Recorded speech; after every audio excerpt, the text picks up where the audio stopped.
अस्सलामुअलैकुम। जैसा कि आपको मालूम है, हमने एक सीरीज़ स्टार्ट की है क्लास 9th मैथ के लिए बोर्ड एग्ज़ाम 2023 की प्रिपरेशन के लिए। मैंने आपसे ये वादा किया था कि हम चैप्टर को स्टार्टिंग से देखेंगे और उस चैप्टर के अंदर जो इम्पोर्टेंट क्वेश्चंस होंगे एमसीक्यूज़ के साथ और उसको कंसेप्ट के साथ पढ़ेंगे। आज हम चैप्टर नंबर 3 लोगरिथम को स्टार्ट कर रहे हैं। ये ज़रूरी नहीं कि ये जो मैं चैप्टर नंबर 3 करा रहा हूँ लोगरिथम ये सिर्फ केपीके बोर्ड के लिए हो, चाहे सिंध बोर्ड हो, पंजाब बोर्ड हो, जो भी बोर्ड हो, आप इसके चैप्टर नंबर 3 के लोगरिथम के सारे क्वेश्चन सेम होते हैं और पैटर्न, कंसेप्ट, एमसीक्यूज़ और सारे जितने भी आंसर्स और कंसेप्ट होगा सारा सेम होगा। तो आज चैप्टर नंबर 3 स्टार्ट करेंगे लोगरिथम।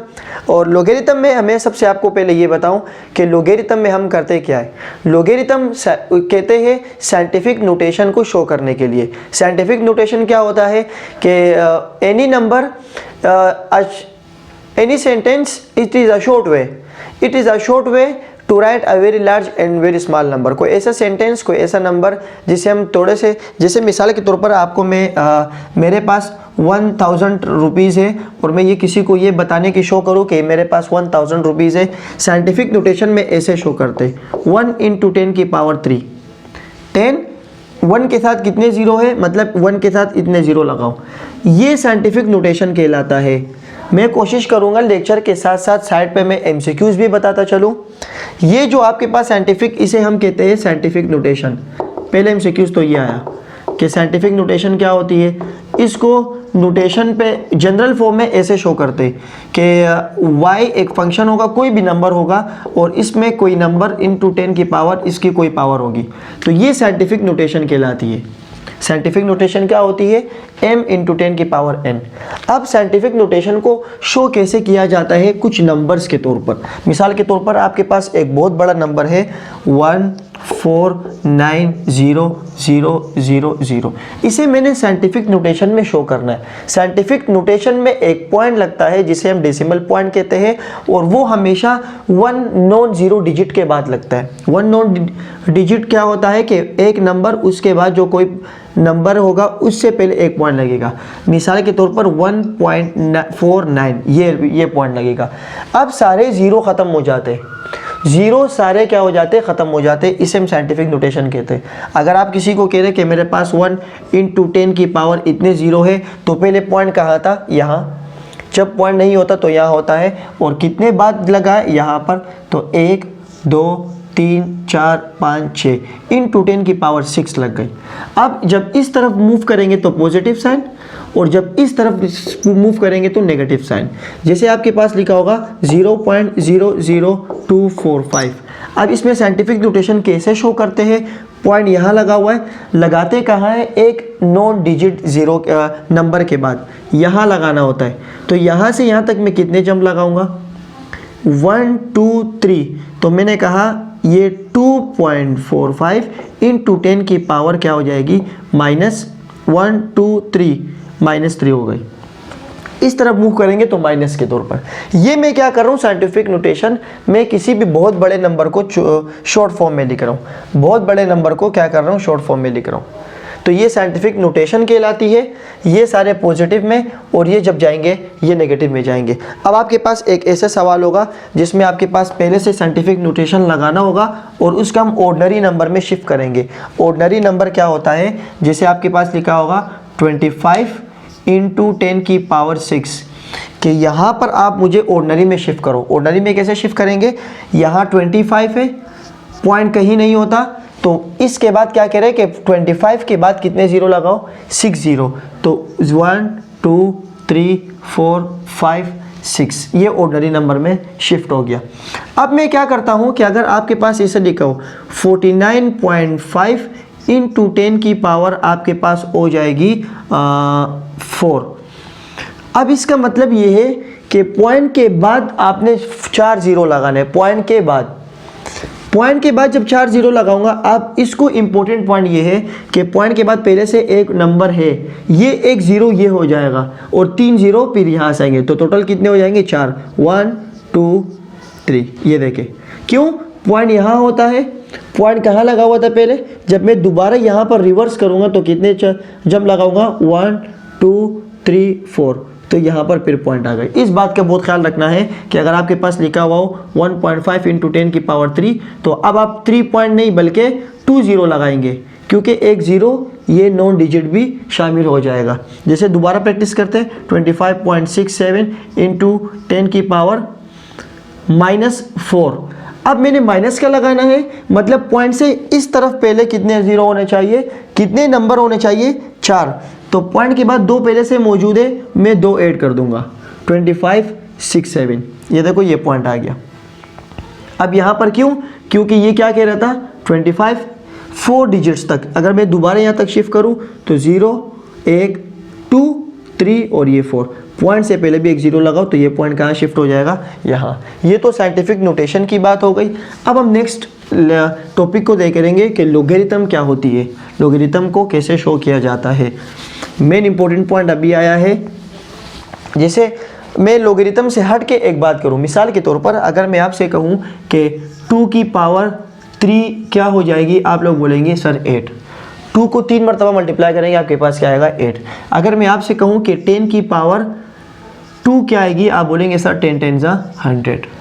अब इसे लोगरिथम में कैसे शिफ्ट करते हैं, लोग लगाते हैं, लोग के साथ जो नंबर हमें चाहिए, जो नंबर हमें बेस होगा वो यहाँ पर आएगा, पावर इक्वल के बाद शिफ्ट हो जाएगी और कोफिशिएंट मतलब कांस्टेंट यहाँ आ जाएगा। इसका मतलब क्या है, मैं आपसे कहूँ कि 2 की पावर क्या लगाऊं कि क्या आ जाए 8, 2 की पावर क्या लगाऊं कि रिजल्ट क्या आ जाए, ये आ जाए। तो 2 की पावर जब आप 3 लगाएंगे रिजल्ट क्या आएगा 8।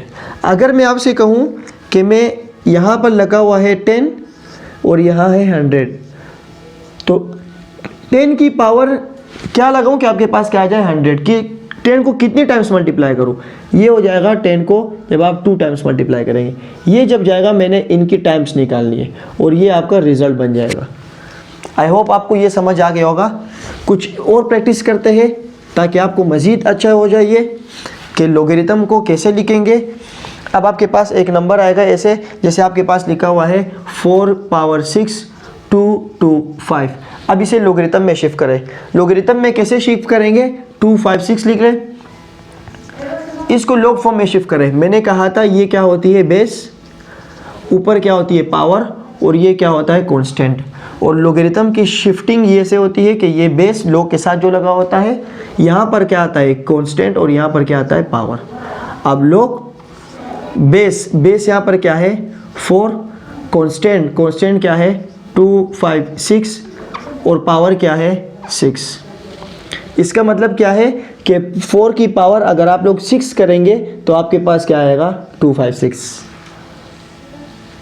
ऐसा ये क्वेश्चन बनता है। नेक्स्ट क्वेश्चन हम देख लेते हैं। जैसे आपके पास लिखा हुआ है 2 - 6, यहाँ है 1 और 64। अब मैं आपसे कह रहा हूँ कि इसमें बेस लोगरिथम में बेस में चेंज कर दो। 2 बेस ये क्या होता है कांस्टेंट 1/64 और ये क्या होती है पावर, वो क्या होती है माइनस। क्योंकि जब 2 की पावर 6 आती है तो वो क्या होती है 164, लेकिन 64 तो माइनस में। जब ये माइनस सारी वैल्यू नीचे जाएगी 1 ऊपर जाएगा, तो आप मुझे बताओ 1/64 हो जाएगा कि नहीं। देखो रिजल्ट ये आया 1/64।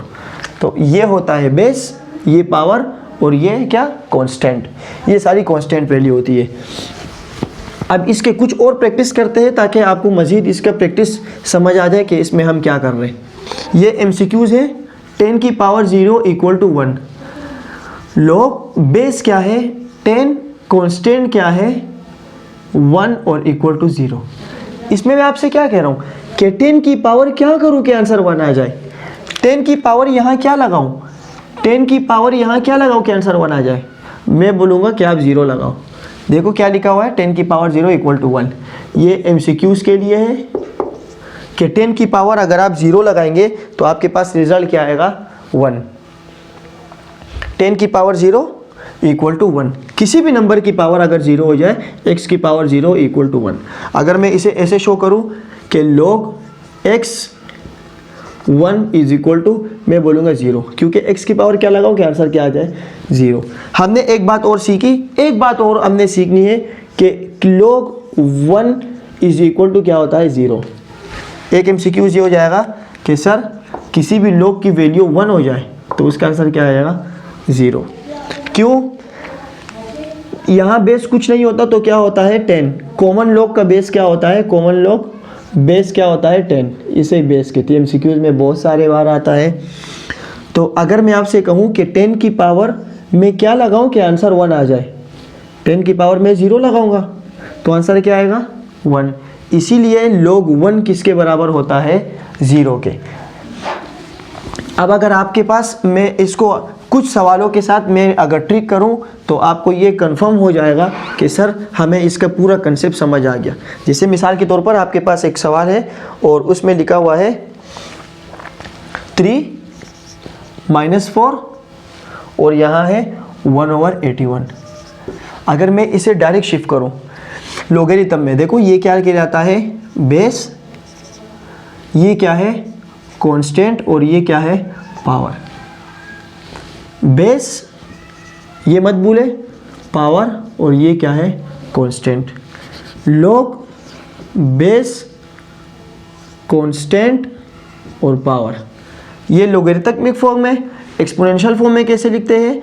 एक्सपोनेंशियल फॉर्म में बेस पावर और इक्वल टू कांस्टेंट। देखिए बेस पावर और इक्वल टू कांस्टेंट, ये सारी बातें समझ आए। अब हम इसके कुछ एक्सपोनेंशियल फॉर्म की वैल्यूज लिखते हैं। जैसे आपके पास लिखा होगा कि log a 1/2 a की पावर 2 और आपके पास है यहाँ पर -2। अब इसे करें, इसमें आप एक्सपोनेंशियल फॉर्म में चेंज करें। एक्सपोनेंशियल फॉर्म क्या होती है? बेस पावर और इक्वल टू कांस्टेंट। अब a के साथ जो लगा होता है वो तो बेस होता है, हमें पता है वो क्या होगा a। पावर वो होती है जो इक्वल के बाद होती है, वो कहाँ लगती है बेस के ऊपर, मैं लगाऊंगा बेस। और कांस्टेंट क्या हो जाएगा 1/a की पावर स्क्वायर। अच्छा, अगर इसको सॉल्व करने की कोशिश करें इस लोगरिथम को, मैंने आपसे क्या कहा था कि ये है a की पावर क्या लिखूं कि ये 1/2 आ जाए। अगर मैं a की पावर लिखता हूँ -2, a की पावर क्या आ जाएगी -2।